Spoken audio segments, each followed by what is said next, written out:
Hello student, Shrimati मोहरी देवी तापड़िया कन्या महाविद्यालय के इस यूट्यूब चैनल पर आप सभी का फिर से स्वागत है। आज का जो अपना टॉपिक है वो है एनालिटिक फंक्शन।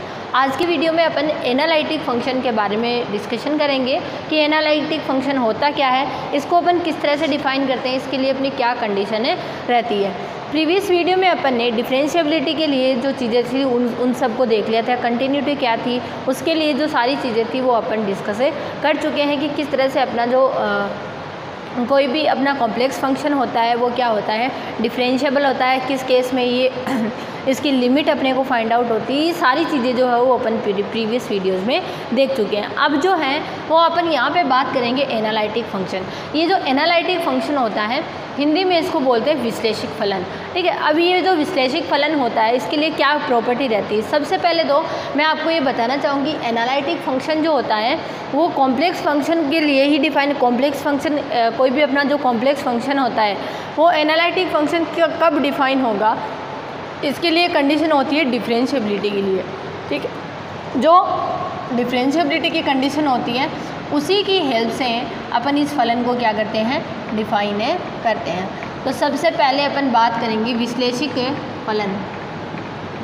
एनालिटिक फंक्शन को अपन हिंदी में बोलेंगे विश्लेषिक फलन। और विश्लेषिक फलन जो है वो कब डिफाइन होगा, इसके लिए जैसे मान लेते हैं अपन ने कोई कॉम्प्लेक्स फंक्शन उठा लिया यहाँ पे f ऑफ z। ठीक है, उस कॉम्प्लेक्स फंक्शन का कोई एक पर्टिकुलर पॉइंट लिया, जैसे मैंने मान लिया z इक्वल टू z0। एक पर्टिकुलर मैंने इस कॉम्प्लेक्स फंक्शन का कोई पॉइंट जो है, उस डोमेन का जो पॉइंट है वो मैंने वहाँ पर उठा लिया।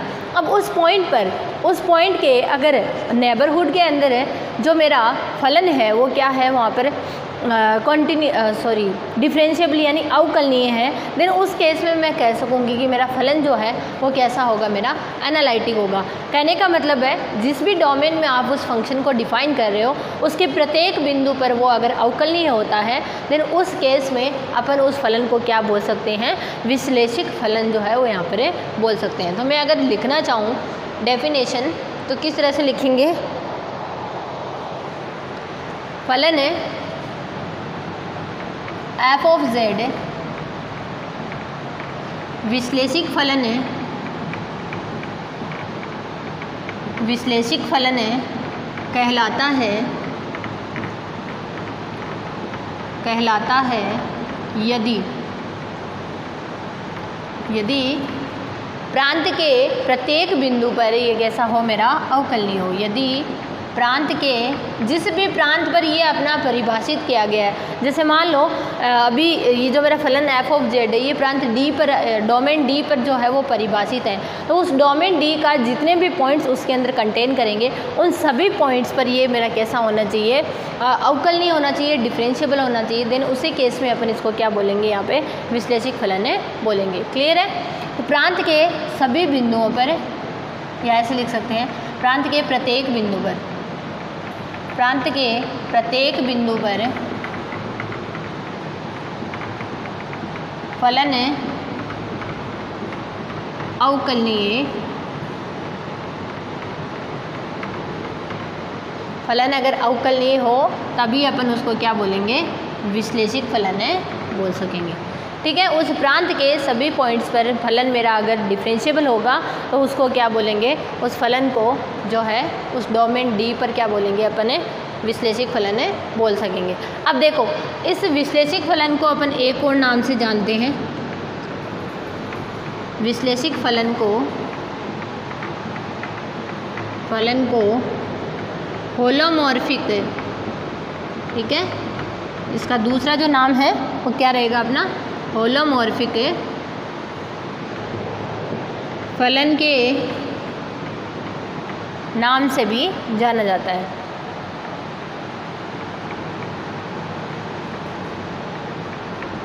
हो गया, ये अपनी यहाँ पे दूसरी इन्फॉर्मेशन रहती है। पहले अपनी इसको डेफिनेशन को देख लिया। डेफिनेशन बहुत ही सिंपल सी डेफिनेशन है। अपन डिफरेंशिएबिलिटी की डेफिनेशन को तो पढ़ ही चुके हैं। डिफरेंशिएबिलिटी की अपनी ये एक कंडीशन रहती है, स्पेशल कंडीशन, उसको अपन ने यहाँ पर देखा है। ठीक है, अब जो है डिफरेंशिएबिलिटी की कंडीशन अपने पास यहाँ पे आ गई। अब जो है विश्लेषिक फलन को अपन यहाँ पे क्या कहेंगे, होलोमॉर्फिक। ठीक है, होलोमॉर्फिक के फलन के नाम से भी अपन इसको यहाँ पर जानते हैं। ठीक है, इतना हो गया। अब देखिए इसका अपन है डिनोटेशन देखेंगे। अगर मेरा कोई फलन जो है किसी पर्टिकुलर पॉइंट पर क्या नहीं है, विश्लेषिक नहीं है, अगर फलन विश्लेषिक नहीं होता है तो उस केस में अपन उसको क्या बोलते हैं, उसको भी यहाँ पर अपन देखेंगे। ठीक है, तो यहाँ पर है अपन देख सकते हैं कि अगर किसी पर्टिकुलर पॉइंट पर फलन क्या नहीं है, मेरा विश्लेषिक नहीं है, तो उस फलन उस पॉइंट पर फलन कैसा होगा मेरा, मतलब वो जो बिंदु होगा वो क्या होगा, विचित्र बिंदु होगा। कौन सा, विचित्र बिंदु बोलेंगे। और फलन की उस प्रॉपर्टी को अपन क्या बोलेंगे, वहाँ पर विचित्रता बोलेंगे। ठीक है, यदि यहाँ पे लिख सकते हैं अपन, यदि किसी बिंदु पर बिंदु z = z0 पर फलन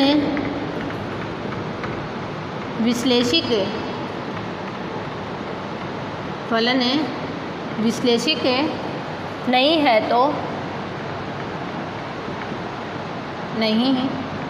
तो बिंदु जो होगा वो मेरा क्या कहलाएगा, विचित्र बिंदु, सिंगुलर पॉइंट इसको बोलेंगे। ठीक है, बिंदु जो है वो विचित्र कहलाता है तथा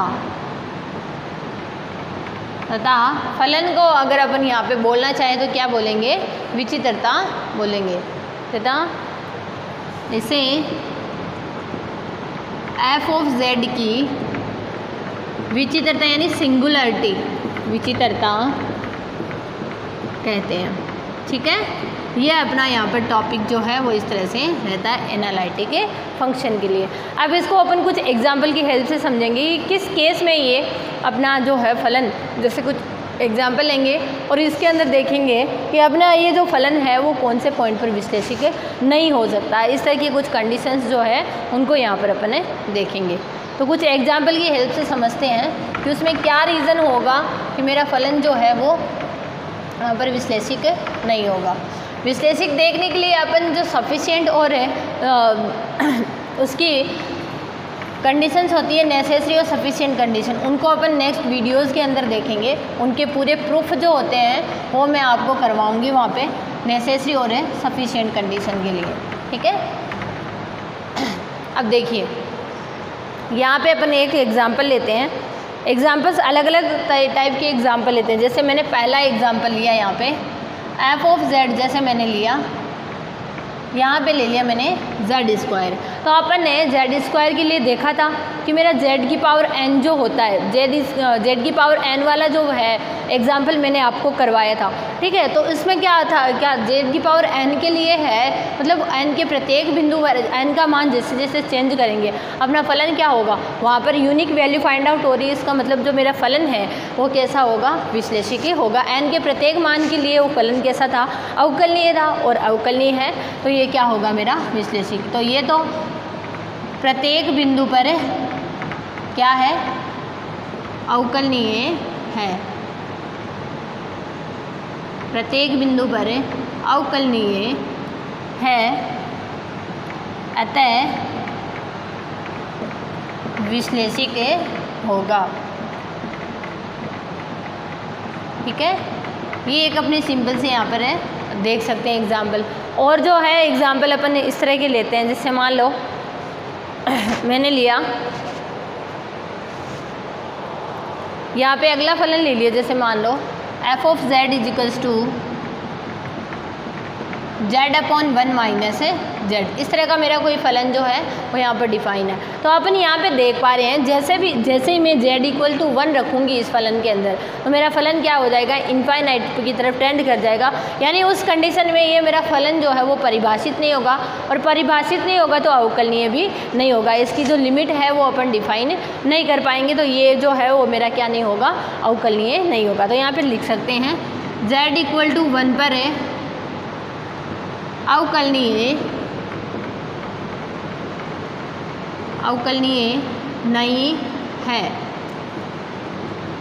और z = 1 पर अवकलनीय नहीं है। तो मैंने आपको अभी थोड़ी देर पहले बताया था कि जिस पॉइंट पर मेरा फलन जो है वो विश्लेषिक नहीं होता है, अगर वहाँ पर z = 1 पर अवकलनीय नहीं है तो क्या नहीं होगा, विश्लेषिक भी नहीं है, अतः विश्लेषिक भी नहीं होगा। और अगर ये विश्लेषक नहीं होगा तो मैंने आपको एक चीज़ बताई थी, अगर मेरा फलन किसी पर्टिकुलर पॉइंट पर विश्लेषक नहीं होता है तो वहाँ पर वो क्या होगा, सिंगुलर पॉइंट होगा। तो यहाँ पे z इक्वल टू 1 क्या आ जाएगा, मेरा विचित्र बिंदु हो जाएगा। ठीक है, ये मेरा सिंगुलर पॉइंट की फॉर्म में यहाँ पर डिफाइन हो जाएगा। क्लियर है मेरी बात अच्छे से? तो इस तरह से अपन वहाँ पर इजीली जो है वो इन फंक्शंस के अंदर देख सकते हैं। जिस भी पर्टिकुलर पॉइंट पर अपना फलन जो है वो डिफरेंशिएबल नहीं होता है, अवकलनीय नहीं होता है, तो उस पर वो क्या नहीं होगा, विश्लेषक भी नहीं होगा, और वही क्या होता है, अपना सिंगुलर पॉइंट यहाँ पर डिफाइन होता है। एक और एग्जाम्पल देखते हैं, जैसे मैंने ये भी एग्जाम्पल आपको करवाया था, f of z is equals to z bar. ये दोनों जो एग्जाम्पल थे अपन ने कल की वीडियो में डिस्कस किए थे। z बार जो था अपन ने देखा था कि किसी भी बिंदु पर क्या नहीं है, अवकलनीय नहीं है। तो ये किसी भी बिंदु पर अवकलनीय नहीं है, तो ये किसी भी बिंदु पर विश्लेषक भी नहीं होगा। ठीक है, तो मैं यहाँ पे लिख सकती हूँ इसके लिए, किसी भी बिंदु पर अवकलनीय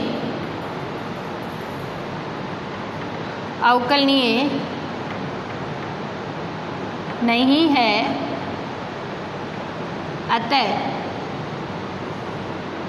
अतः विश्लेषक भी नहीं होगा।